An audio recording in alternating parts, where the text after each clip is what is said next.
نسبت بدنی کے فرزند عقلمند ہیں۔ الحمدللہ نحمده ونستعینه ونستغفره ونؤمن به ونتوکل علیہ ونعوذ باللہ من شرور انفسنا ومن سیئات اعمالنا من يهده الله فلا مضل له ومن يضلله فلا هادي له ونشهد أن لا إله إلا الله وحده لا شريك له ونشهد أن سيدنا ومولانا محمدا عبده ورسوله وصلى الله تبارك وتعالى على خير خلقه محمد وعلى آله وأصحابه وأزواجه وذرياته أجمعين أما بعد فقد قال الله تبارك وتعالى في القرآن المجيد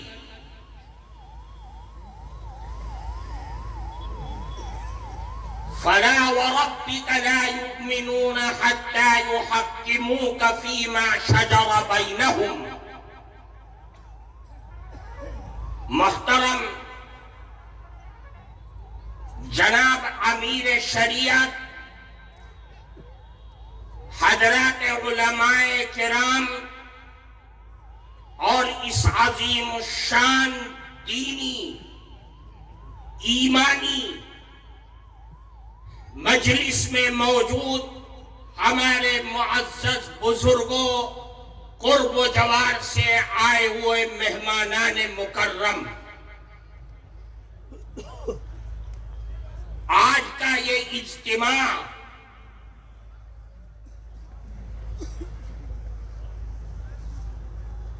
امارت شرعیہ یعنی اللہ کے نبی حضرت محمد مصطفیٰ صلی اللہ علیہ وسلم کے نام لینے والے، آپ کی رسالت پر ایمان و یقین رکھنے والے دنیا بھر کے تمام مسلمان مرد اور عورت، ان کی توجہ دلانا ہے ایک بات کی طرف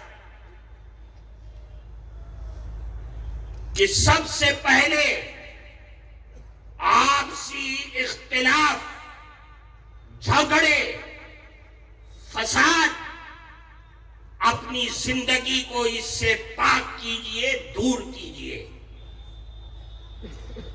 دوسری جو سب سے اہم چیز ہے کہ جس طریقے سے آپ نماز، روزے، حج، ان تمام عبادتوں میں قرآن و حدیث اور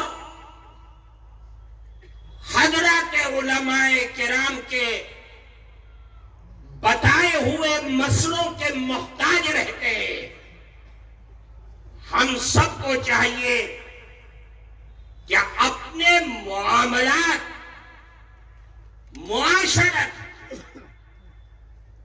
اپنے کاروبار، اپنے گھریلو زندگی کے میاں بیوی کے مسائل کو بھی قرآن و حدیث اور حضرات علماء کرام کے بتائے ہوئے راستوں اور مسئلوں کے مطابق حل کرنا چاہیے۔ اگر ہم قرآن و حدیث سے ہٹ کر کے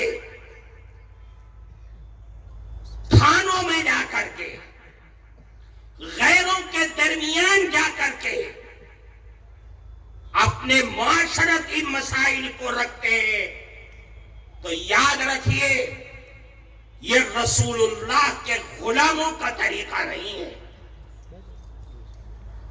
یہ قرآن و حدیث کے متوالوں کا طریقہ نہیں ہے، یہ تو رسول اللہ سے اور ان کی شریعت سے بیزار ہونے والے لوگوں کا کام ہے. آج کا یہ اجتماع ہر مسلمان کو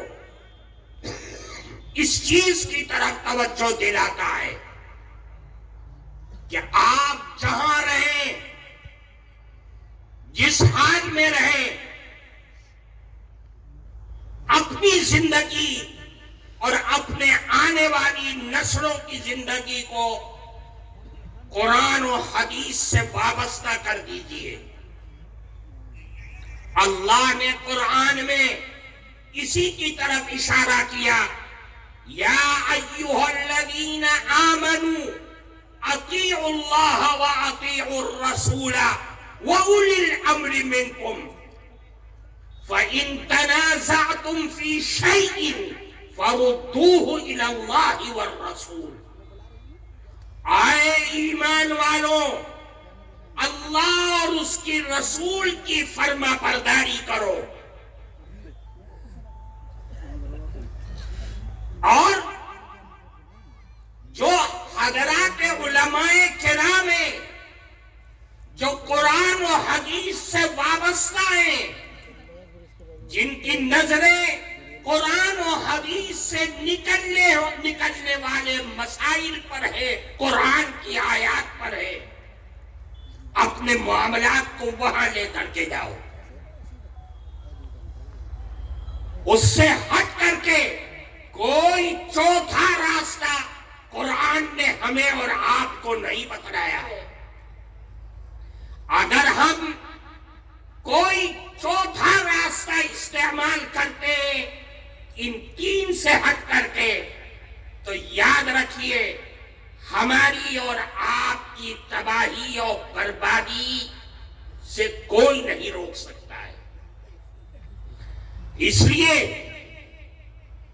محکمہ شرعیہ کی اہمیت پر آپ سنیں گے حضرات علماء کرام کی گفتگو کو.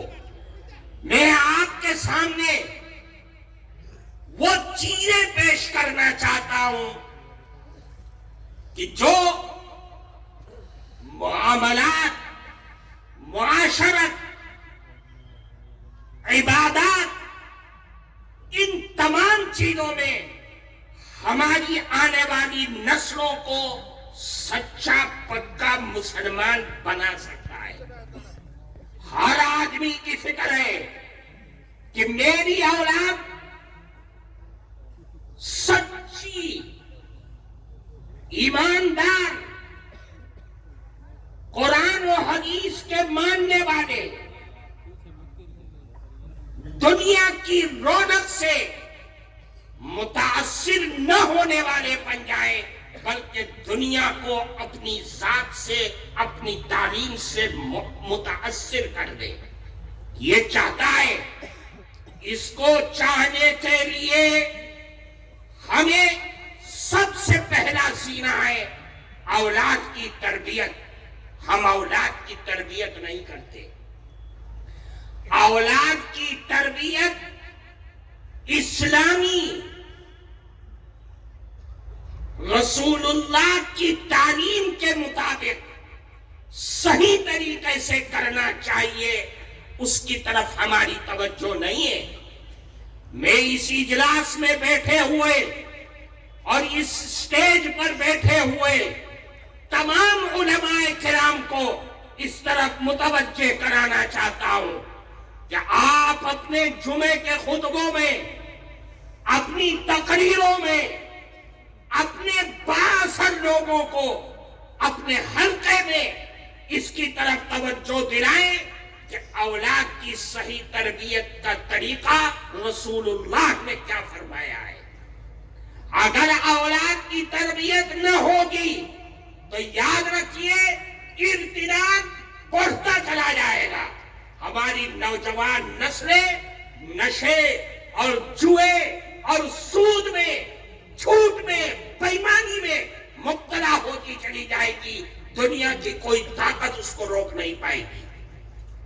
اس لیے صحیح تربیت وہ طریقہ کیا ہے؟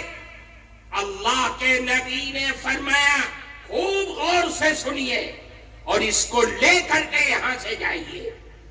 اللہ کے نبی نے فرمایا جب تمہارے ہاں اولاد پیدا ہو، لڑکا ہو یا لڑکی ہو، تو اس کے دائیں کان میں اذان اور بائیں کان میں تکبیر دو. یہ بنیاد ہے. بچہ سمجھتا نہیں ہے، اسے کوئی احساس نہیں ہے. آپ اس کے کان میں کیا کہہ رہے ہیں اسے کچھ، لیکن اللہ کے نبی فرما رہے ہیں تم اس کے کان میں اذان اور بائیں کان میں تکبیر کہو. کیوں؟ اس لیے کہ وہ عہد جو اللہ نے حضرت آدم کی پیٹھ سے ساری آدم کو نکال کر کے عہد لیا تھا، جسے عہد الست کہتے ہیں قرآن میں. الست بربکم قالوا بلی.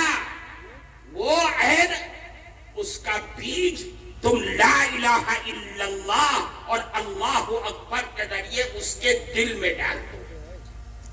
آج یہ بیج پڑ جائے گا تو جب یہ تناور درخت بنے گا تو یاد رکھنا دنیا کے ہر کونے میں وہ لا الہ الا اللہ کا علم بردار بن جائے گا.